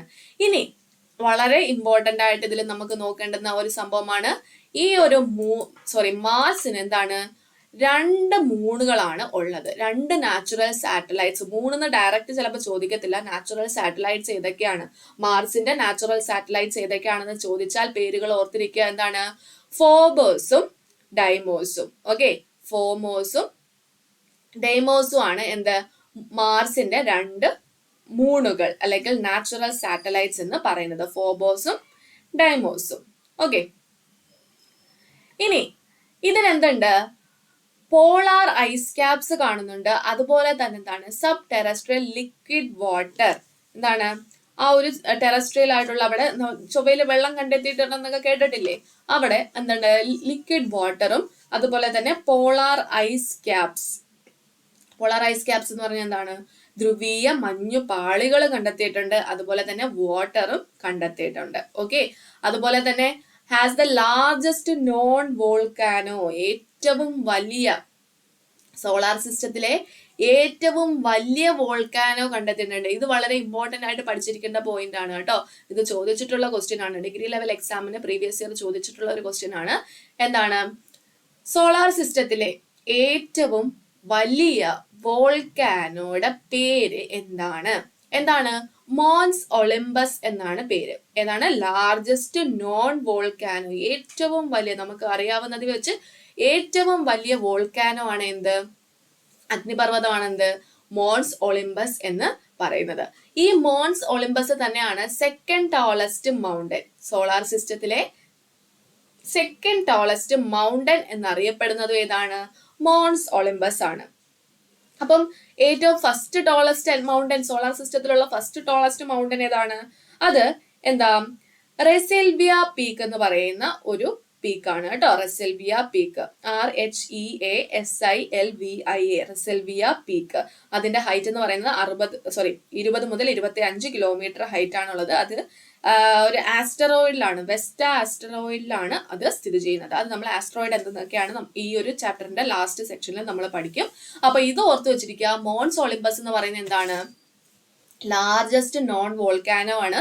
അതുപോലെ തന്നെ second tallest mountain in the solar system. Solar സിസ്റ്റത്തിലുള്ള സെക്കൻഡ് ടോളസ്റ്റ് മൗണ്ടൻ ആണ്. ഇനി ഇതിനകത്തേക്ക് പോയിട്ടുള്ള സ്പേസ് ക്രാഫ്റ്റുകൾ ഏതൊക്കെയാണ്? Mariner 4, 2001 Mars Odyssey, Mars orbiter mission. അത് ഓർത്തിരിക്കുക. മാർസ് ഓർബിറ്റർ മിഷൻ എന്ന് പറയുന്നത് ഇന്ത്യയുടെ ഒരു സ്പേസ് ക്രാഫ്റ്റ് ആണ് കേട്ടോ. അപ്പം മാർസ് ഓർബിറ്റർ മിഷൻ ഉണ്ട്, അതുപോലെ തന്നെ MAVEN etcetera. Okay, next rovers on the Mars. Rovers എന്ന് വെച്ചാൽ എന്താണ്? ഇപ്പം അലഞ്ഞു തിരിഞ്ഞ് നടക്കുന്ന ആ ഒരു കുറച്ച്, ഇപ്പം സ്പേസ് ക്രാഫ്റ്റ് കറക്റ്റ് ആ ഒരു പൊസിഷനിൽ എത്താതെ അവിടെ എന്ത് ചെയ്യും? ആ ഒരു ഇതിൽ അലഞ്ഞു തിരിഞ്ഞ് അതിന്റെ ആ ഒരു മിഷൻ എന്താ, നമ്മൾ കറക്റ്റ് ആ ഒരു മാസിൽ എത്താൻ വേണ്ടിയിട്ടാണ് ഇവിടുന്ന് വിടുന്നതെങ്കിലും ചിലത് എന്ത് ചെയ്യും? അവിടെ എത്താതെ എന്തെങ്കിലുമൊക്കെ പ്രശ്നങ്ങൾ കൊണ്ട്, തകരാറുകൾ കൊണ്ട് എന്ത് ചെയ്യും? അതിന്റെ ഓർബിറ്റിൽ ഇങ്ങനെ കറങ്ങി എന്താ അലഞ്ഞു തിരിഞ്ഞ് നടക്കും. അതാണ് റോവേഴ്സ് എന്ന് പറയുന്നത്. അപ്പൊ മാസിന് ചുറ്റിനുള്ള റോവേഴ്സ് ഏതാണ്? ഓപ്പർച്യൂണിറ്റി ഉണ്ട്, ക്യൂരിയോസിറ്റി ഉണ്ട്, സ്പിരിറ്റ് ഉണ്ട്. സൂപ്പർ പേരുകളുള്ള ഐറ്റംസ് എല്ലാം എന്ത് ചെയ്യുകയാണ്? റോവേഴ്സ് ആയി പോയി അല്ലെ. അതിൽ സ്പിരിറ്റ് എന്ത് ചെയ്തിട്ടുണ്ട്? ഡീകമ്മീഷൻ ചെയ്തിട്ടുണ്ട്. ഓക്കെ, നശിപ്പിച്ചിട്ടുണ്ട്. ഓക്കെ, നെക്സ്റ്റ് നമ്മൾ നോക്കുന്നത് ജൂപ്പിറ്റർ ആണ്. ജൂപ്പിറ്റർ എന്ന് പറയുന്നത് വളരെ ഇമ്പോർട്ടന്റ് ആയിട്ടുള്ള സംഭവമാണ്. എന്താണ് ഇമ്പോർട്ടൻസ് എന്ന് പറയുന്നത്? സോളാർ സിസ്റ്റത്തിലെ ഏറ്റവും വലിയ പ്ലാനറ്റ്, ഏറ്റവും ലാർജസ്റ്റ് പ്ലാനറ്റ് ആണ് എന്തെന്ന് പറയുന്നത്? ജൂപ്പിറ്റർ എന്ന് പറയുന്നത്. ഓക്കെ, ഇതിന്റെ ആ ഒരു മാസ് എന്ന് പറയുന്നത് ബാക്കിയുള്ള പ്ലാനറ്റുകളെക്കാളും 2.5 മടങ്ങ് കൂടുതലാണ്. Okay, 2.5 times the mass of all other planets put together. എല്ലാ പ്ലാനറ്റുകളെയും കൂടെ എടുക്കുമ്പോഴത്തേക്ക് അതിന്റെ മാസിന്റെ എന്താ 2.5 മടങ്ങാണ് ഇതിന്റെ ഒരു ജൂപ്പിറ്ററിന്റെ മാസ് എന്ന് പറയുന്നത്. ഓക്കെ, അതിന്റെ എന്താ റൊട്ടേഷൻ പീരീഡ് എന്ന് പറയുന്നത് ഏറ്റവും കുറവുള്ള റൊട്ടേഷൻ പീരീഡ് ആർക്കാണ്? ജൂപ്പിറ്ററിനാണ് കേട്ടോ. റൊട്ടേഷൻ റെവല്യൂഷന്റെ കേസ് അല്ല പറഞ്ഞത്. റെവല്യൂഷന്റെ കേസിൽ നമ്മൾ മെർക്കുറിയുടെ കാര്യം പറഞ്ഞു. പക്ഷെ റൊട്ടേഷന്റെ കേസിൽ ആരാണ്? റൊട്ടേഷൻ സ്വന്തമായിട്ട് കറങ്ങുന്നതിൽ ഏറ്റവും കുറവ് സമയം എടുക്കുന്നത് ജൂപ്പിറ്റർ ആണ്. മറ്റേതിന്റെ കേസിലൊക്കെ എന്താ റെവല്യൂഷൻ അവര് മെർക്കുറിയുടെ കേസിൽ പറയുകയാണെങ്കിൽ റെവല്യൂഷൻ അവർ കൂടുതൽ സമയം എടുക്കുന്നില്ലെങ്കിലും റൊട്ടേഷൻ അവർ സമയം എടുക്കുന്നുണ്ടായിരുന്നു അല്ലെ. പക്ഷെ ജൂപ്പിറ്ററിന്റെ കേസിലാണെങ്കിൽ അവരെന്ത് ചെയ്യുന്നില്ല? അവർ റൊട്ടേഷൻ അധിക സമയമൊന്നും എടുക്കുന്നില്ല. ഇനി എന്താണ്? ഒരു ഗ്യാസ് ജയന്റ് ഉണ്ട്. എന്താണ്? വലിയ ഒരു ഗ്യാസ് ജയന്റ് ഉണ്ടെന്നാണ് പറയുന്നത്. അതെന്ന് വെച്ചാൽ primarily composed of hydrogen, helium with no discernible solid surface. അതിനെന്തില്ല? ഒരു സോളിഡ് സർഫസ് ഒന്നും തന്നെ ഇല്ലാത്ത തിരിച്ചറിയാവുന്ന സോളിഡ് സർഫസ്, അതാണ് ഡിസ്സെർണബിൾ സോളിഡ് സർഫസ് എന്ന് പറയുന്നത്. ഓക്കെ, ഒരു ഗ്യാസ് ജയന്റ് ഉണ്ടെന്ന് ഓർത്തിരിക്കാം. നെക്സ്റ്റ് നമ്മൾ നോക്കുന്നത് എന്താണ്? ഇതിനെന്തുണ്ട്? ഒരു ജയന്റ് സ്റ്റോം ഉണ്ട്. എന്താണ് ജയന്റ് സ്റ്റോം എന്ന് പറയുന്നത്? ഭീമാകാരമായ ഒരു കൊടുങ്കാറ്റ് ഇതിന് ചുറ്റിനും, ഈ ഒരു ജൂപ്പിറ്ററിന് ചുറ്റിനുമായിട്ടുണ്ട്. അതിന്റെ ഡയമീറ്റർ എന്ന് പറയുന്നത് നമ്മുടെ ഭൂമിയുടെ ഡയമീറ്ററിനേക്കാളും 3 മടങ്ങാണെന്നാണ് പറയുന്നത്. ഓക്കെ, 1831 മുതൽ അതിനെ എന്താണെന്നാണ് വിളിക്കുന്നത്? ഗ്രേറ്റ് റെഡ് സ്പോട്ട് എന്നാണ് പറയുന്നത്. ഓക്കെ, ഗ്രേറ്റ് റെഡ് സ്പോട്ട് എവിടെയാണ് കാണപ്പെടുന്നത്? ഗ്രേറ്റ് റെഡ് സ്പോട്ട് കാണപ്പെടുന്നത് എവിടെയാണ്? ജൂപ്പിറ്ററിലാണ് കേട്ടോ. Has a giant storm since 1831 called the Great Red Spot. Great Red Spot എന്നാണ് പറയുന്നത്. എന്തിനാണ് ആ ഗ്രേറ്റ് റെഡ് സ്പോട്ട് എന്ന് പറയുന്നത്? ആ ഒരു ഭീമാകാരമായ ആ ഒരു കൊടുങ്കാറ്റ്, അതിന് ചുറ്റിനുമുള്ള ആ ഒരു കൊടുങ്കാറ്റിനാണ് എന്ത് പറയുന്നത്? ഗ്രേറ്റ് റെഡ് സ്പോട്ട് എന്ന് പറയുന്നത്. ഇനി നമുക്കറിയാലോ, ഈ ഒരു ജൂപ്പിറ്ററിന് ചുറ്റിനും എന്തുണ്ട്? ഒരു റിംഗ് ഉണ്ട് അല്ലെ. ഫെയിന്റ് റിംഗ്, ഒരു മങ്ങിയ ഒരു റിംഗ് അതിന് ചുറ്റിനുമുണ്ട്. വളരെ ഇമ്പോർട്ടന്റ് ആയിട്ട് നമ്മൾ നോക്കുന്നത് ജൂപ്പിറ്ററിന് എത്ര മൂണുകൾ, എത്ര നാച്ചുറൽ സാറ്റലൈറ്റ്സ് ഉണ്ട്? 67 നാച്ചുറൽ സാറ്റലൈറ്റ്സ്, 67 മൂണുകളാണ് ആർക്കുള്ളത്? ജൂപ്പിറ്ററിന് ഉള്ളത്. ആ ഒരു കൗണ്ട് ഓർത്ത് വെച്ചിരിക്കുക, വളരെ ഇമ്പോർട്ടന്റ് ആണ്. അതിലെ ലാർജസ്റ്റ് 4 മൂണുകളും കണ്ടെത്തിയത് ആരാണ്? ഗലീലിയോ ആണ് കേട്ടോ. 4 largest moon discovered by Galileo. ഏതൊക്കെയാണ് ആ ലാർജസ്റ്റ് മൂണ്?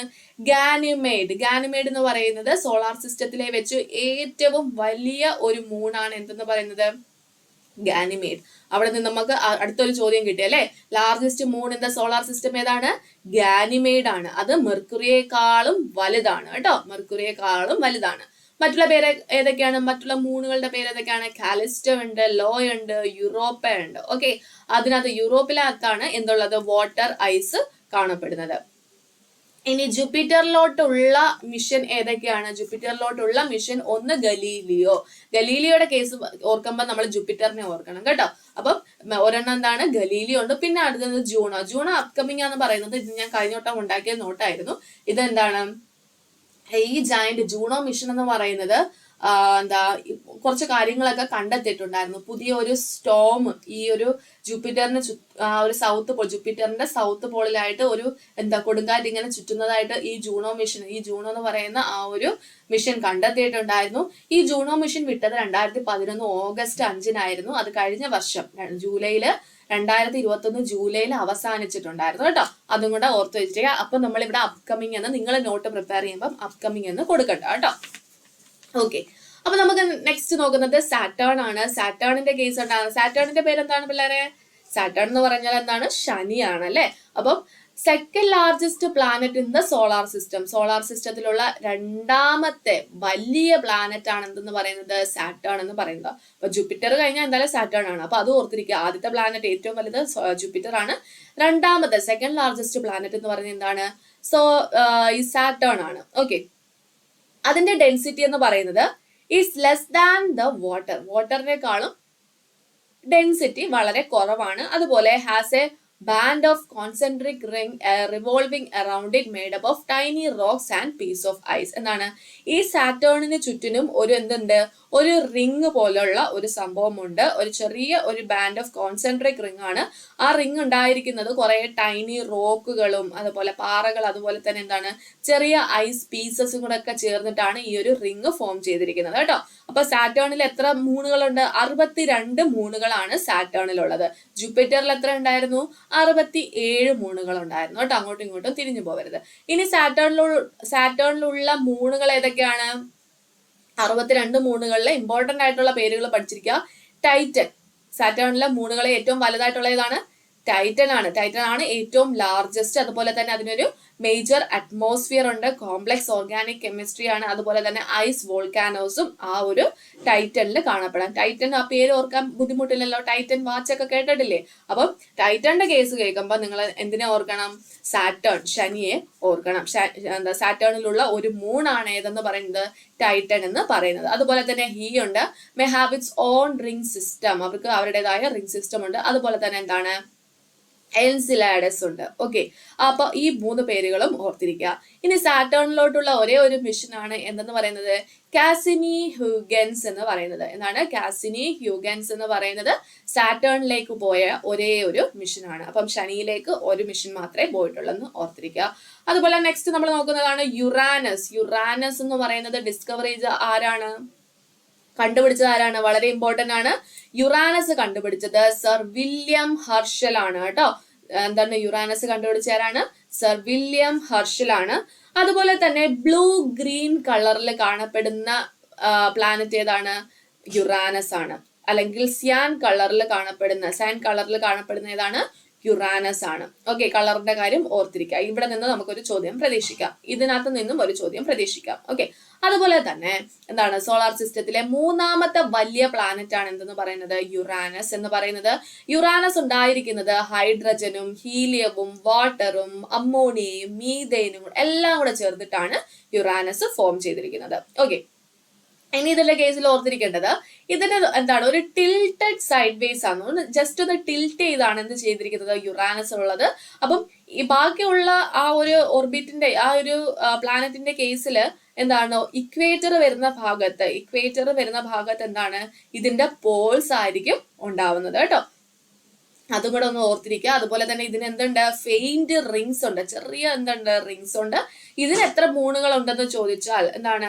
യുറാനസിന് എത്ര മൂണുകളുണ്ട്? 27 അറിയപ്പെടുന്ന മൂണുകളാണുള്ളത്. അതിൽ മെയിൻ ആയിട്ട് ഇമ്പോർട്ടന്റ് ആയിട്ടുള്ള പേരുകൾ കൊടുത്തിട്ടുണ്ട്. എന്താണ്? മിറാൻഡ, ഏരിയൽ, അംബ്രിയൽ, ടൈറ്റാനിയ, ഓബറോൺ എന്നൊക്കെ പേരുള്ള കുറച്ച് മൂണുകളും ഉണ്ട്. ഇനി ഇതിനകത്തേക്ക് പോയ വളരെ ഇമ്പോർട്ടന്റ് ആണ്. യുറാനസിലേക്ക് പോയ സ്പേസ് ക്രാഫ്റ്റിന്റെ പേര് എന്താണ്? വോയേജർ 2 ആണ് കേട്ടോ. വോയേജർ 2. ഇതൊക്കെ നമ്മൾ സാറ്റലൈറ്റിന്റെ കേസിലും ഒക്കെ നമ്മൾ ISROയുടെ കേസിലും നാസയുടെ കേസൊക്കെ പഠിക്കുമ്പോൾ നമ്മൾ പഠിക്കുന്നുണ്ട്. ഓക്കെ, അപ്പം അടുത്ത നമ്മുടെ സെക്ഷനാണ് നെപ്റ്റ്യൂൺ. നെപ്റ്റ്യൂൺ എന്ന് പറയുന്നത് കണ്ടെത്തിയത് ഈ യുറാനസിന്റെ ഓർബിറ്റിൽ കുറച്ച് ഡിസ്റ്റർബൻസ് ഒക്കെ വരികയും അതുപോലെ തന്നെ അതൊക്കെ അങ്ങനെയൊക്കെ വന്നപ്പോഴാണ് അടുത്ത ഒരു ഗ്രഹമുണ്ട്, അടുത്ത ഒരു പ്ലാനറ്റ് ഉണ്ട് എന്നുള്ളത് കണ്ടുപിടിക്കുന്നത്. അതുപോലെ തന്നെ മാത്തമാറ്റിക്കൽ പ്രഡിക്ഷൻസ് വഴിയുമാണ് എന്ത് ചെയ്യുന്നത്, ഈ ഒരു നെപ്റ്റ്യൂണിനെ കണ്ടെത്തുന്നത്. ഇങ്ങനെ ഒരു ഉണ്ടായിരുന്നു എന്നുള്ളത് ആദ്യം ഒരു ഐഡിയ പ്രപ്പോസ് ചെയ്ത ആരാണ്? അലക്സിസ് ബൊവാർഡ് ആണ്. ഓക്കെ, അലക്സിസ് ബൊവാർഡ് ആണ് എന്ത് ചെയ്യുന്നത്, ഇങ്ങനെ ഒരു ഐഡിയ, ഇങ്ങനെ ഒരു സംഭവം ഉണ്ടായിരുന്നു, ഇങ്ങനെ ഒരു ഡിസ്റ്റർബൻസ് ഒക്കെ ഉണ്ട്, അതുകൊണ്ട് ഒരു മാത്തമാറ്റിക്കൽ പ്രഡിക്ഷൻ ചെയ്യാമെന്നുള്ളത് പ്രപ്പോസ് ചെയ്യുന്ന ആരാണ്? അലക്സിസ് ബൊവാർഡ് ആണ്.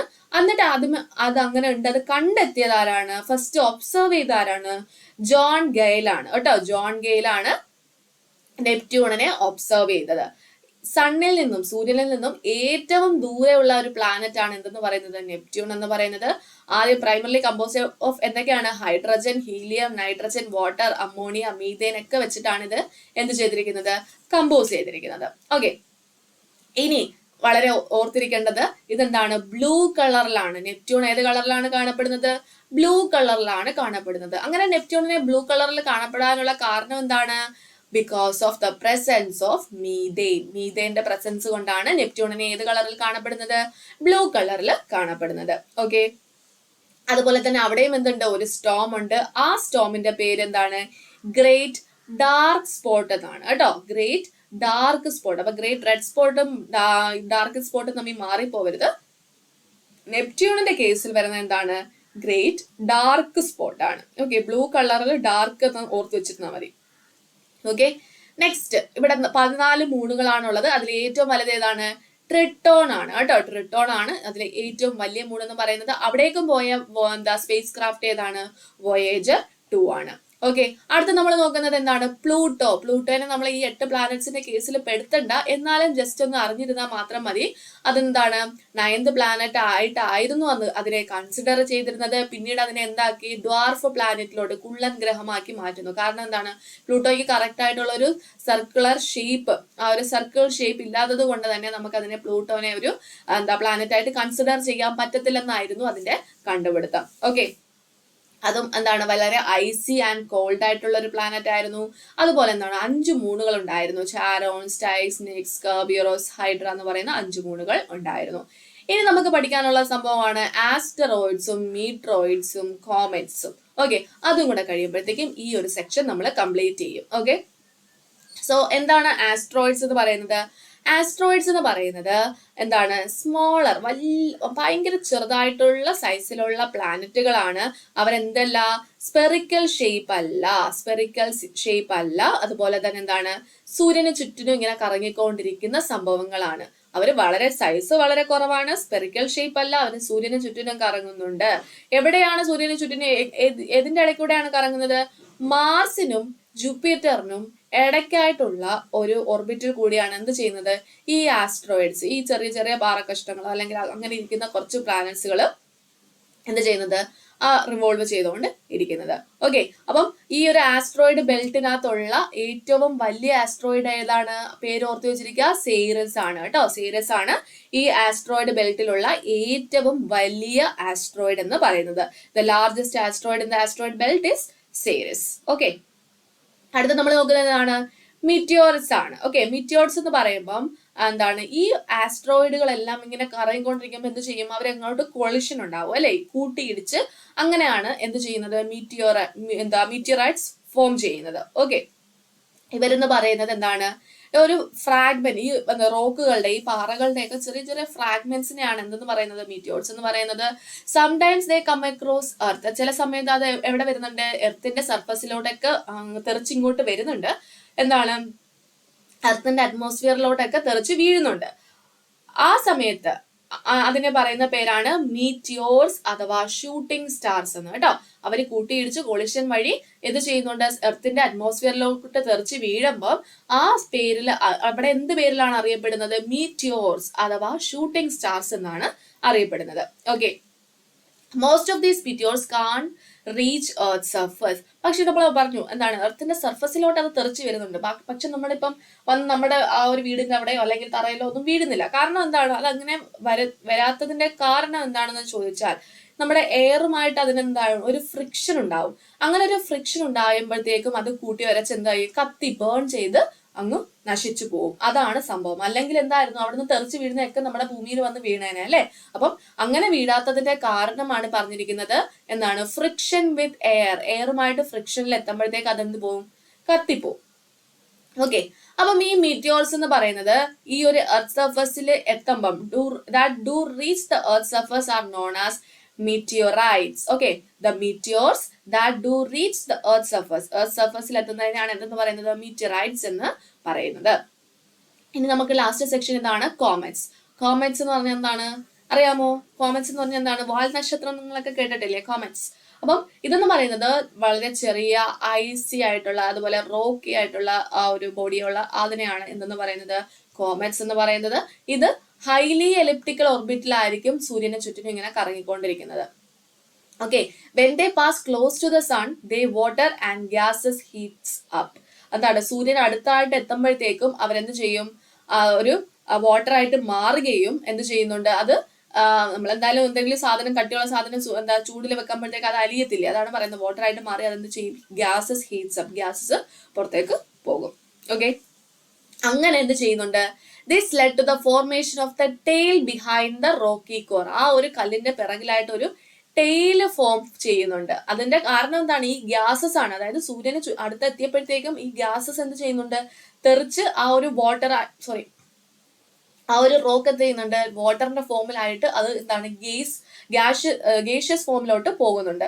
സോ ആ ഒരു ഫോമാണ് നമ്മൾ ആ ഒരു ടെയിലായിട്ട് നമുക്ക് കാണാനായിട്ട് സാധിക്കുന്നത്. ഓക്കെ, അപ്പം ആ ഒരു സണ്ണിന്റെ ഓപ്പോസിറ്റ് ഡയറക്ഷനിലായിട്ട് അതെന്ത് ചെയ്യുന്നുണ്ട്, ടെയിലായിട്ട് ഫോം ചെയ്ത് മൂവ് ചെയ്യും. ഓക്കെ, അപ്പം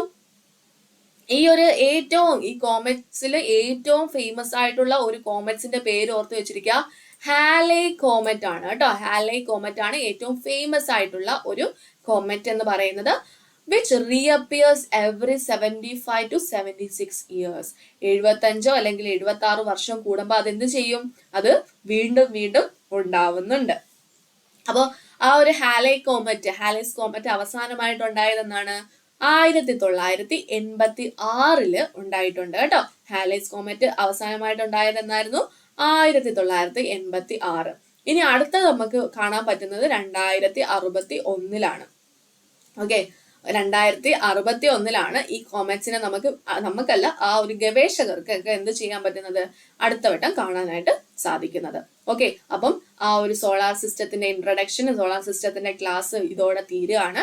അപ്പൊ ഇത്രയും കാര്യങ്ങൾ മാത്രമേ സോളാർ സിസ്റ്റത്തിൽ പഠിക്കാനുള്ളൂ എന്ന് വിചാരിക്കേണ്ട. നമുക്ക് അതുപോലെ ഇതുമായിട്ട് ബന്ധപ്പെട്ട റിലേറ്റഡ് ആയിട്ടുള്ള കുറെ ടോപ്പിക്സ് പഠിക്കാനുണ്ട്. അതെല്ലാം നമ്മൾ റിവിഷൻ ക്ലാസ്സിൽ കംപ്ലീറ്റ് ചെയ്യും കേട്ടോ. അതായത് ബിഗ് ബാങ് തിയറിയും, അതുപോലെ സ്റ്റാറിന്റെ ഫോർമേഷനും, സണ്ണിന്റെ ഫോർമേഷനും, സണ്ണിന്റെ സ്ട്രക്ചറും കാര്യങ്ങളും എല്ലാം പഠിക്കാനുണ്ട്.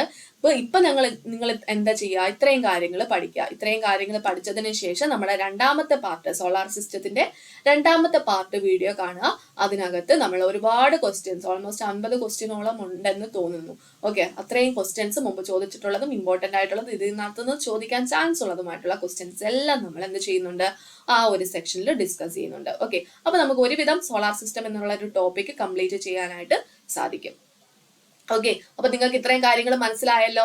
ഇത്രയും കാര്യങ്ങൾ മനസ്സിലായി, നല്ലതുപോലെ ക്ലിയർ ആയിട്ടുണ്ടെങ്കിൽ ജസ്റ്റ് ഒന്ന് കമന്റ് ബോക്സിൽ വന്ന് പറഞ്ഞിരിക്കുക കേട്ടോ.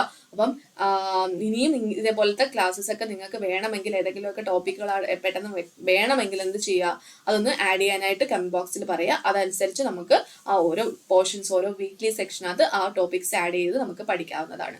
ഓക്കെ, അപ്പം ഇതെല്ലാം മനസ്സിലായി കാണുമല്ലോ.